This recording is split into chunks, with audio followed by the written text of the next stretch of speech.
Silence. Vous êtes sûr? Oui. Quelques minutes plus tard, les appels ont commencé. 5 à la suite. Puis un message vocal, Daniel, ça suffit. J'ai compris. Ouvre la porte. Mais elle n'avait pas compris. Parce qu'elle n'avait jamais dit, je suis désolé. Elle n'avait jamais dit, j'ai eu tort. Elle voulait simplement que tout redevienne normal sans rien changer. À 23 heures, j'ai reçu un mail d'elle. Elle expliquait qu'elle était sous pression au travail, que j'exagérais, qu'on ne rompait pas une relation pour un message. Mais au milieu de tous ces mots, une phrase clé ressortait, c'est inutilement humiliant. C'est là que j'ai compris. Ce qui la préoccupait, ce n'était pas ce qu'elle avait dit. C'était l'image qu'elle renvoyait. Le lendemain matin, elle est arrivée avec son amie et sa sœur. Sa sœur avait l'air mal à l'aise. Son amie était sur la défensive. Laura, partagée entre colère et fierté, a regardé les valises. Tout ça pour un message? Je l'ai fixé.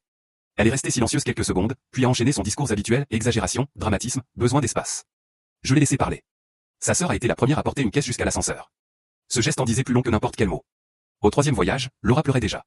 Avant de partir, elle a demandé, tu vas m'appeler? J'ai répondu, non. Et ce fut la vraie rupture. Je pensais que le plus dur était derrière moi. Je me trompais. Le vrai problème a commencé quand j'ai réalisé que Laura ne considérait pas cette rupture comme définitive. Pour elle, c'était juste une réaction excessive qui finirait par se corriger. Les 2 premiers jours ont été un véritable déluge de tentatives de contact. Numéros inconnus, mails incessants, messages sur les réseaux sociaux, et même une demande de connexion sur LinkedIn qui aurait pu me faire sourire si elle n'avait pas été aussi insistante. Les textos suivaient toujours le même schéma, d'abord, je veux juste parler, ensuite, tu ne peux pas tout terminer comme ça, et enfin, tu interprètes tout de travers. J'ai tout conservé. Capture d'écran, historique d'appel, courriel. Non pas pour gagner un combat, mais parce que quelque chose dans tout cela ne sonnait plus du tout normal. Le 3e jour, c'est sa sœur Martha qui m'a appelé. J'ai failli ne pas décrocher, mais une intuition m'a poussé à répondre. Je ne t'appelle pas pour te convaincre de quoi que ce soit, m'a-t-elle dit d'emblée. Je veux juste comprendre ce qui s'est passé, parce que Laura raconte des versions très différentes. Je lui ai tout relaté, sans enjoliver, le message, la soirée, les valises prêtes. Un long silence s'est installé à l'autre bout du fil.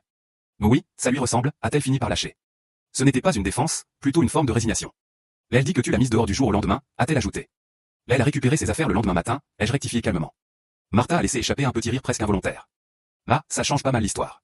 Avant de raccrocher, elle a prononcé une phrase que je n'attendais pas, tu n'es pas fou. Et même si ça peut paraître étrange, ces mots m'ont touché plus profondément que je ne l'aurais cru.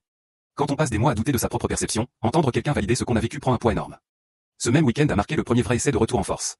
Laura s'est présentée à l'immeuble et a expliqué au concierge qu'elle devait récupérer des affaires urgentes. Il m'a appelé, comme je le lui avais demandé. Non, ai-je tranché, elle a déjà tout. On lui a refusé l'accès.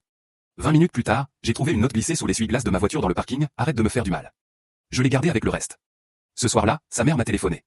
Nous avions toujours entretenu une bonne relation, alors j'ai décroché. Je veux comprendre ce qui se passe, m'a-t-elle dit d'une voix posée. Parce que Laura le raconte d'une manière très compliquée. Je lui ai exposé les faits, sans dramatiser. Un long silence a suivi. Elle t'a vraiment écrit ça, a-t-elle demandé enfin. Oui. Un autre silence. Puis elle a ajouté quelque chose que je n'oublierai jamais, quand elle sent qu'on va la laisser, elle peut devenir très dure. Elle ne m'a pas supplié de reprendre Laura. Elle ne l'a pas non plus excusée. Elle a simplement reconnu la réalité. C'était suffisant, mais la tempête n'était pas terminée.